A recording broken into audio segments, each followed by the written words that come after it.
Je suis avec les Bretons qui sont venus me parler de coopérative pédagogique. Alors, plus on va détailler.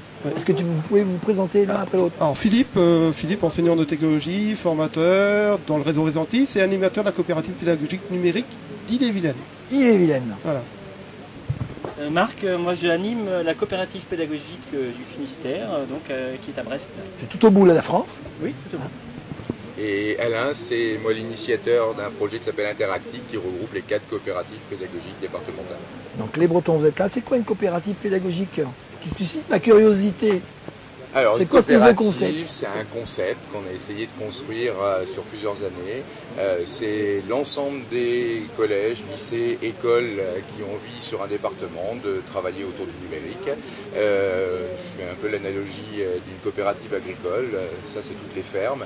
Et puis, il y a un lieu dans lequel on peut se réunir pour échanger le savoir. Un peu comme une serre sur laquelle on ferait des nouveaux trucs. Donc, il y a un beau petit terreau. Et on essaye de mettre un petit peu d'eau là-dedans. Et donc, ce concept de silo, en fait, on a défini sur 4 lieux, un par département, Rennes, Brest, Lorient et Lannion, 3 sites à chaque fois, une école, un collège et un lycée, dans lequel on définit un lieu sur lequel les enseignants peuvent venir ou découvrir de nouvelles pratiques, échanger sur leurs pratiques, trouver de nouveaux outils, ou tout simplement prendre le plaisir d'échanger ensemble.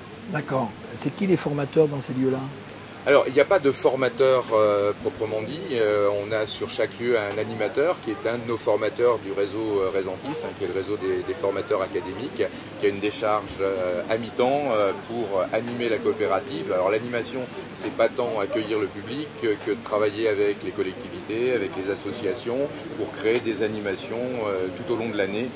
Animations qui sont soit des animations, je vais appeler ça formelles, c'est-à-dire des formations qui sont plan de formation et dans lesquelles les enseignants peuvent s'inscrire, soit tout simplement des animations informelles, puisque notre objectif, c'est que les enseignants viennent en dehors de leur temps de travail parce qu'ils ont envie d'échanger et pas parce qu'on les oblige à venir. Donc ça peut être pour une simple question sur ou au début d'une réflexion. Voilà, tout à fait, et on essaie de travailler avec quelques partenaires pour présenter un certain nombre d'outils. Donc on travaille en particulier avec la Cité des Télécoms qui va faire à la rentrée sur 4 lieux une présentation d'un outil qui va être mis à disposition dans pas très longtemps qui correspond à des visites à distance de musées, donc avec l'utilisation de robots, et donc ça sera présenté sur les 4 lieux. D'accord. Ça, l'objectif, c'est de travailler sur ce format-là pendant combien de temps ? Vous avez des objectifs à court terme, moyen terme? Alors on a un objectif à moyen terme, puisqu'en fait ça rentre en parallèle avec 2 projets IFRAN qu'on a sur l'académie, qui sont des projets sur 4 ans, qui nous ont permis de mettre des moyens supplémentaires, en particulier au niveau de la recherche, puisque ce projet est suivi au moins pour une grande partie par des universitaires, Pascal Plantard pour ne pas le nommer. Un breton, un breton, la mafia bretonne. dont l'objectif effectivement de mesurer un peu les effets de cette nouvelle organisation, donc ce qu'on a appelé Interactic. Alors c'est le petit mot, Interactic. On en a un autre pour notre NT, c'est Toutatis, on est très breton. L'idée effectivement c'est de partir du concept de Living Lab, qui est en fait quelque part très localisé, pour en faire un Living Lab territorial dans lequel on a différents sites et à terme, là cette fois-ci à long terme, l'idée c'est que dans chaque, on a ce qu'on appelle des BAP, des bassins d'éducation, on en a 12, c'est que le côté départemental descende en proximité parce que tu connais la Bretagne. Quelqu'un qui travaille à Redon en Ille-et-Vilaine, aller passer 1 heure à Rennes pour échanger, c'est pas facile. Donc l'idée c'est progressivement aller jusqu'à 12 sites et puis ça c'est une idée qui a déjà été évoquée, c'est que chaque établissement soit un établissement apprenant dans lequel il y a un espace de ce type-là. Mettre en place des processus d'innovation dans une institution comme la nôtre, enfin comme l'éducation nationale, c'est quand même pas simple. Comment ça s'est passé? C'est même très compliqué. C'est même très compliqué. Alors c'est quoi la potion magique? Bon, la potion magique... Il y a un druide breton qui est... Non, il n'y a pas de druide, il n'y a pas de potion magique, il y a beaucoup de travail, beaucoup de volonté. Il y a un historique peut-être? Oui, je pense qu'il y a un historique. Il faut d'abord montrer que ça marche quelque part pour voir si on est capable de le délocaliser. Alors, le canal historique breton. Oui, alors, nous sur Brest, on disait qu'il faut une petite graine un terreau fertile et de l'eau. Ouais. Et ben, sur Brest, on a tout ce qu'il faut. D'accord. Surtout beaucoup d'eau. Surtout beaucoup d'eau. Et donc ça marche bien. Donc on expérimente depuis 2 ou 3 ans déjà ce dispositif. On a mis en place ce qu'on appelait un incubateur pédagogique numérique, qui est devenu effectivement une coopérative. C'est un lieu identifié au sein du lycée, on était dans un lycée, dans lequel les collègues viennent avec des idées. En fait, on leur demande juste de venir avec une idée, un projet pédagogique qui intègre le numérique. Donc une idée, c'est je veux faire une classe inversée ou c'est exactement, je veux monter une web radio, je veux monter une web radio, je veux faire un clip vidéo sur le sexisme, etc. Ils ont plein d'idées, hein, mais seulement ils bloquent ça. Voilà. Donc ils viennent et donc on essayait de trouver, on regardait sur Cartoon s'il n'y avait pas déjà quelqu'un qui l'avait fait, pour voir s'il n'y avait pas déjà la compétence, la ressource technique pour y arriver. Et puis sinon, on regardait ensemble ce qu'on pouvait faire.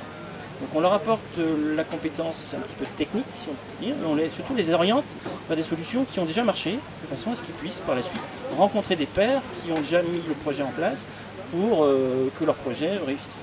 D'accord. Voilà. Toute cette démarche là, initiale historique, elle est documentée, elle est accessible en ligne ou il y a un site web qui explique tout ça? Oui. Bah, tu peux donner l'adresse, tu la connais forcément. Voilà. Alors moi je connais pas l'adresse, moi je la connais. Voilà. Donc, on a effectivement un site puisque l'objectif aussi du projet à 4 ans c'est de documenter, y compris les travaux de recherche associés. Et donc on a un objectif à 4 ans, c'est de créer une plateforme. Alors ce qu'on a appelé, mais il faut qu'on trouve un autre nom, une place de marché. Puisque l'idée c'est à terme de dire des projets ça existe, des gens qui ont des idées ça existe. La difficulté c'est de mettre en contact des gens qui ont des idées avec des gens qui peuvent les soutenir, non pas financièrement, mais voilà, j'ai un chercheur, j'ai une équipe pédagogique, j'ai un lieu, comment je réunis tout ça? Finalement c'est faire du petit IFRAN au sens local sans forcément avoir tous les moyens nécessaires. Financièrement parlant, parce qu'on ne se substitue pas à un incubateur économique, évidemment.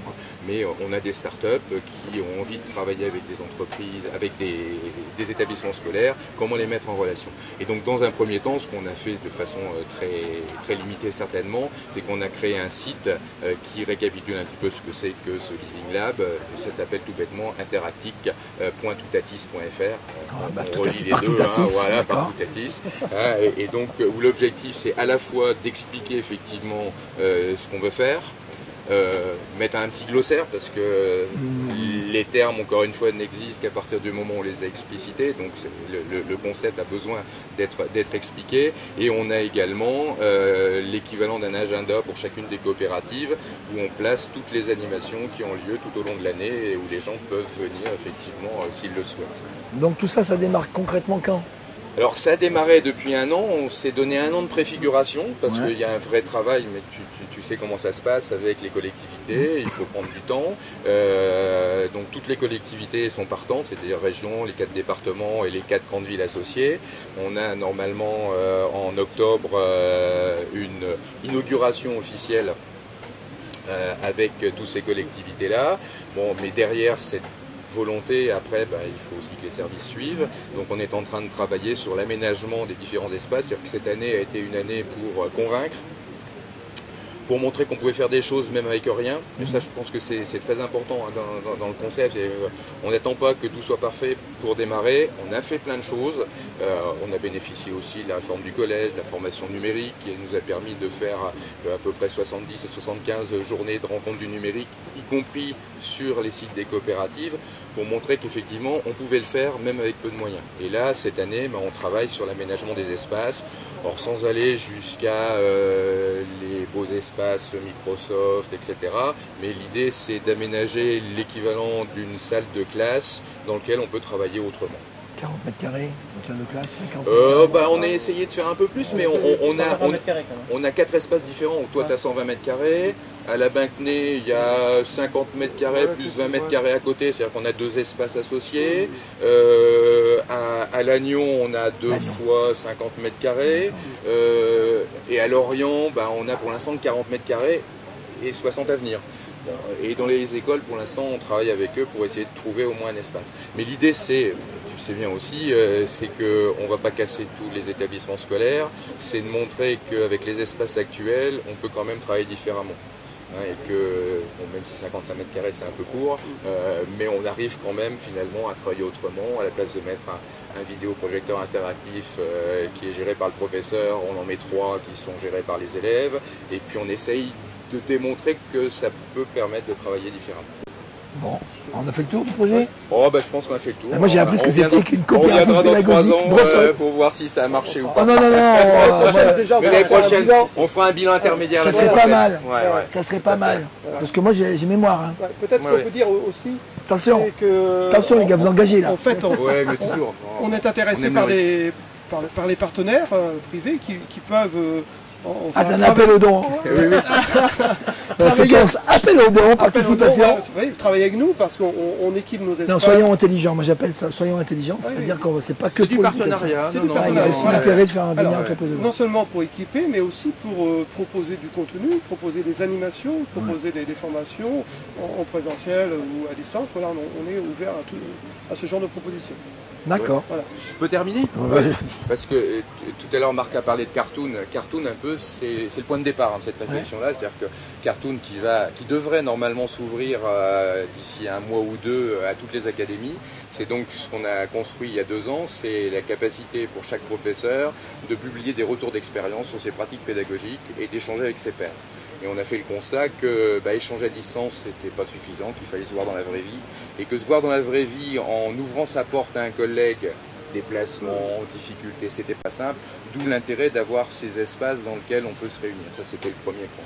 Et le deuxième, pour revenir au concept de partenariat, c'est qu'on a profité de ces formations numériques de cette année pour travailler avec tous les éditeurs BRNE, qui sont intervenus dans l'ensemble de toutes nos rencontres du numérique pour présenter les BRNE, soit en présence, soit à distance.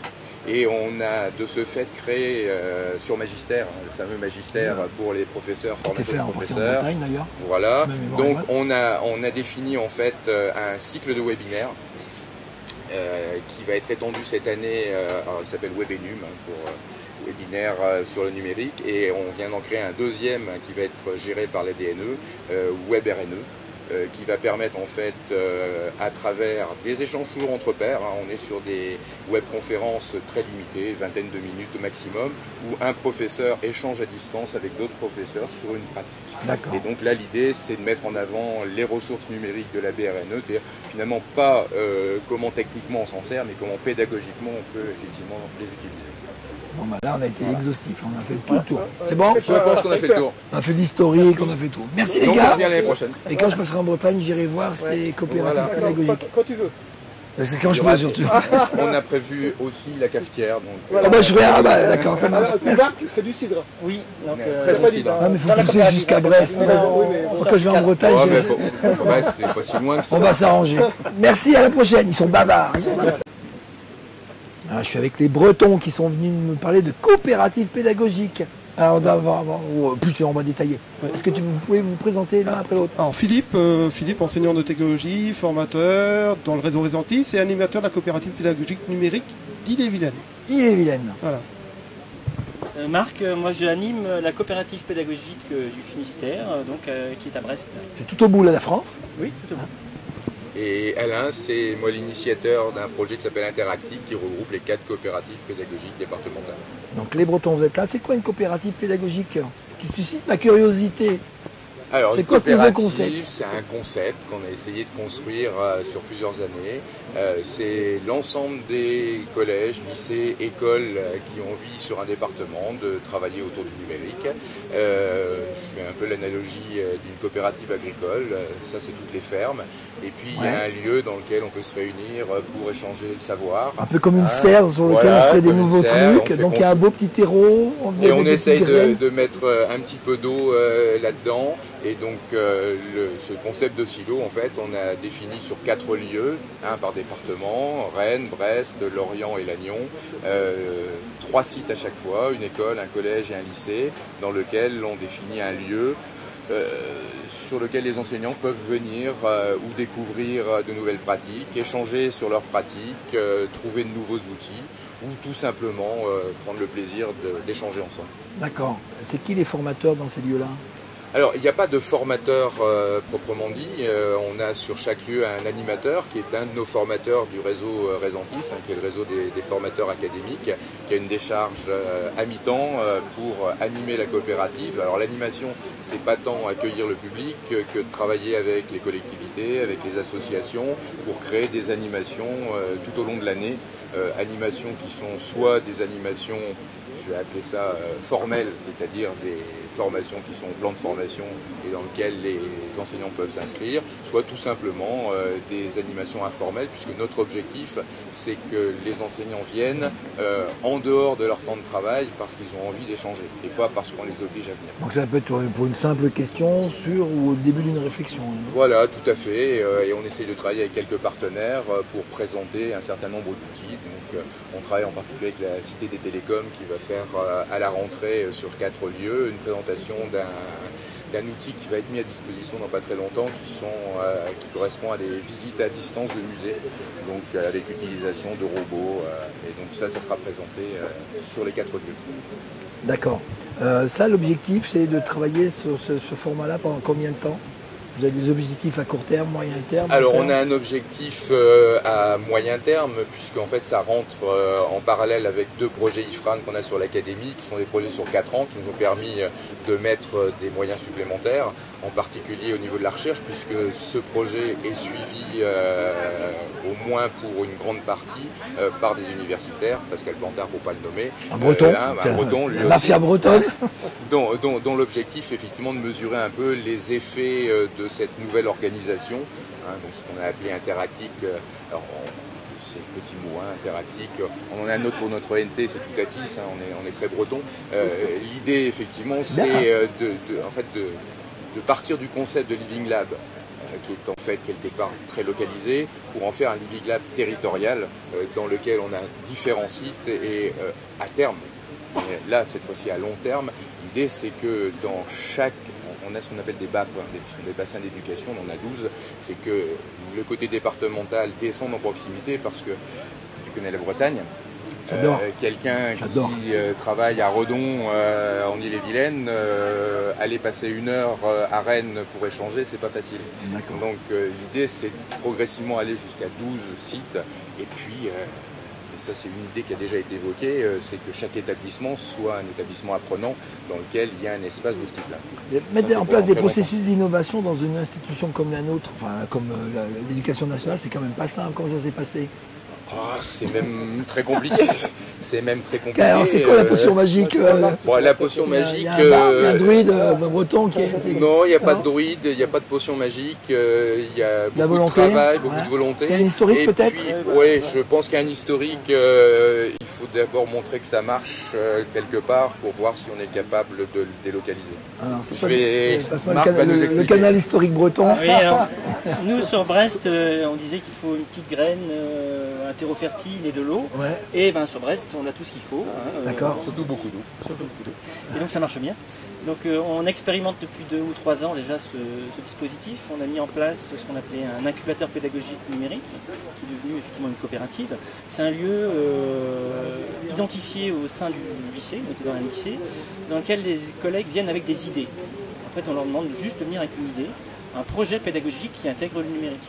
Donc une idée, c'est je veux faire une classe inversée ou c'est exactement, je veux monter une web radio, je veux monter une web radio, je veux faire un clip vidéo sur le sexisme, etc. Ils ont plein d'idées, mais seulement ils bloquent ça.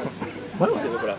Donc ils viennent et donc on essayait de trouver, on regardait sur Cartoon s'il n'y avait pas déjà quelqu'un qui l'avait fait, pour voir s'il n'y avait pas déjà la compétence, la ressource technique pour y arriver. Et puis sinon, on regardait ensemble ce qu'on pouvait faire. Donc on leur apporte la compétence un petit peu technique, si on peut dire, et surtout les oriente vers des solutions qui ont déjà marché, de façon à ce qu'ils puissent par la suite rencontrer des pairs qui ont déjà mis le projet en place pour que leur projet réussisse. D'accord. Voilà. Toute cette démarche là, initiale historique, elle est documentée, elle est accessible en ligne ou il y a T'as un site web qui explique tout ça? Oui, bah, tu peux donner l'adresse, tu la connais forcément. Voilà. Alors moi je ne connais pas l'adresse, moi je la connais. Voilà. Donc, on a effectivement un site puisque l'objectif aussi du projet à 4 ans c'est de documenter, y compris les travaux de recherche associés. Et donc on a un objectif à 4 ans, c'est de créer une plateforme. Alors ce qu'on a appelé, mais il faut qu'on trouve un autre nom, une place de marché. puisque l'idée c'est à terme de dire des projets ça existe, des gens qui ont des idées ça existe. La difficulté, c'est de mettre en contact des gens qui ont des idées avec des gens qui peuvent les soutenir, non pas financièrement, hein, mais voilà, j'ai un chercheur, j'ai une équipe pédagogique, j'ai un lieu, comment je réunis tout ça? Finalement, c'est faire du petit IFRAN au sens local, sans forcément avoir tous les moyens nécessaires, financièrement parlant, parce qu'on ne se substitue pas à un incubateur économique, évidemment, hein, mais on a des startups qui ont envie de travailler avec des entreprises, avec des établissements scolaires, comment les mettre en relation. Et donc dans un premier temps, ce qu'on a fait de façon très limitée certainement, c'est qu'on a créé un site qui récapitule un petit peu ce que c'est que ce Living Lab. Ça s'appelle tout bêtement interactic.toutatis.fr. On relie les deux, hein, voilà, par Toutatis. Et donc où l'objectif c'est à la fois d'expliquer effectivement ce qu'on veut faire, mettre un petit glossaire parce que les termes encore une fois n'existent qu'à partir du moment où on les a explicités, donc le concept a besoin d'être expliqué, et on a également l'équivalent d'un agenda pour chacune des coopératives où on place toutes les animations qui ont lieu tout au long de l'année et où les gens peuvent venir effectivement s'ils le souhaitent. Donc tout ça, ça démarre concrètement quand ? Alors ça a démarré depuis un an, on s'est donné un an de préfiguration parce qu'il y a un vrai travail, mais tu sais comment ça se passe avec les collectivités, il faut prendre du temps. Donc toutes les collectivités sont partantes, c'est les régions, les 4 départements et les 4 grandes villes associées. On a normalement en octobre une inauguration officielle avec toutes ces collectivités-là. Bon, mais derrière cette volonté, après, il faut aussi que les services suivent. Donc on est en train de travailler sur l'aménagement des différents espaces. C'est-à-dire que cette année a été une année pour convaincre, pour montrer qu'on pouvait faire des choses même avec rien. Et ça, je pense que c'est très important hein, dans le concept. On n'attend pas que tout soit parfait pour démarrer. On a fait plein de choses. On a bénéficié aussi de la réforme du collège, de la formation numérique, qui nous a permis de faire à peu près 70 à 75 journées de rencontres du numérique, y compris sur les sites des coopératives, pour montrer qu'effectivement on pouvait le faire même avec peu de moyens. Et là, cette année, on travaille sur l'aménagement des espaces, or sans aller jusqu'à les beaux espaces Microsoft, etc. Mais l'idée, c'est d'aménager l'équivalent d'une salle de classe dans laquelle on peut travailler autrement. 40 mètres carrés, une salle de classe, 50 on a essayé de faire un peu plus, mais on a 4 espaces différents. Toi, tu as 120 mètres carrés. À la Binquenay, il y a 50 mètres carrés plus 20 mètres carrés à côté, c'est-à-dire qu'on a 2 espaces associés. À Lannion, on a 2 fois 50 mètres carrés. Et à Lorient, on a pour l'instant 40 mètres carrés et 60 à venir. Et dans les écoles, pour l'instant, on travaille avec eux pour essayer de trouver au moins un espace. Mais l'idée, c'est, tu sais bien aussi, c'est qu'on ne va pas casser tous les établissements scolaires, c'est de montrer qu'avec les espaces actuels, on peut quand même travailler différemment. Et que, bon, même si 55 mètres carrés c'est un peu court, mais on arrive quand même finalement à travailler autrement. À la place de mettre un vidéoprojecteur interactif qui est géré par le professeur, on en met 3 qui sont gérés par les élèves, et puis on essaye de démontrer que ça peut permettre de travailler différemment. Bon, on a fait le tour du projet? Oh, je pense qu'on a fait le tour. Moi j'ai appris ce que c'était qu'une coopérative pédagogique bretonne pour voir si ça a marché ou pas. Non, mais l'année prochaine, on fera un bilan intermédiaire. Ça serait pas mal. Ça serait pas mal. Parce que moi j'ai mémoire. Hein. Peut-être qu'on peut dire aussi. Attention, attention les gars, vous engagez là. En fait, on est intéressé par les partenaires privés qui peuvent. C'est un appel aux dons. La séquence appel aux dons, participation. Oui, travaillez avec nous parce qu'on équipe nos espaces. Non, soyons intelligents. Moi j'appelle ça soyons intelligents. C'est-à-dire que c'est pas que pour partenariat. Il y a aussi l'intérêt de faire un bilan entreprise. Non seulement pour équiper, mais aussi pour proposer du contenu, proposer des animations, proposer des formations en présentiel ou à distance. Voilà, on est ouvert à ce genre de propositions. D'accord. Voilà. Je peux terminer? Parce que tout à l'heure Marc a parlé de Cartoon. Cartoon un peu c'est le point de départ de cette réflexion-là. C'est-à-dire que Cartoon qui devrait normalement s'ouvrir d'ici 1 mois ou 2 à toutes les académies. C'est donc ce qu'on a construit il y a 2 ans, c'est la capacité pour chaque professeur de publier des retours d'expérience sur ses pratiques pédagogiques et d'échanger avec ses pairs. Et on a fait le constat que échanger à distance, c'était pas suffisant, qu'il fallait se voir dans la vraie vie. Et que se voir dans la vraie vie, en ouvrant sa porte à un collègue, déplacement, difficultés, c'était pas simple. d'où l'intérêt d'avoir ces espaces dans lesquels on peut se réunir. Ça, c'était le premier point. Et le deuxième, pour revenir au concept de partenariat, c'est qu'on a profité de ces formations numériques de cette année pour travailler avec tous les éditeurs BRNE qui sont intervenus dans l'ensemble de toutes nos rencontres du numérique pour présenter les BRNE, soit en présence, soit à distance. Et on a de ce fait créé sur Magistère, le fameux Magistère pour les professeurs, formateurs de professeurs. Voilà. Donc on a défini en fait un cycle de webinaires qui va être étendu cette année. Il s'appelle Webenum pour webinaire sur le numérique, et on vient d'en créer un deuxième qui va être géré par la DNE, WebRNE. Qui va permettre en fait à travers des échanges toujours entre pairs, on est sur des webconférences très limitées, vingtaine de minutes au maximum, où un professeur échange à distance avec d'autres professeurs sur une pratique. Et donc là l'idée c'est de mettre en avant les ressources numériques de la BRNE, c'est-à-dire finalement pas comment techniquement on s'en sert, mais comment pédagogiquement on peut effectivement les utiliser. Bon, bah là, on a été exhaustif, on a fait tout le tour. C'est bon? Je pense qu'on a fait le tour. On a fait l'historique, on a fait tout. Merci les gars. On revient l'année prochaine. Et quand je passerai en Bretagne, j'irai voir ces coopératives pédagogiques. Quand tu veux. C'est quand je veux surtout. On a prévu aussi la cafetière. Donc... Voilà. D'accord, ça marche. C'est du cidre. Oui, donc très bon cidre. Non, mais il faut pousser jusqu'à Brest. Quand je vais en Bretagne, c'est pas si loin que ça. On va s'arranger. Merci, à la prochaine. Ils sont bavards.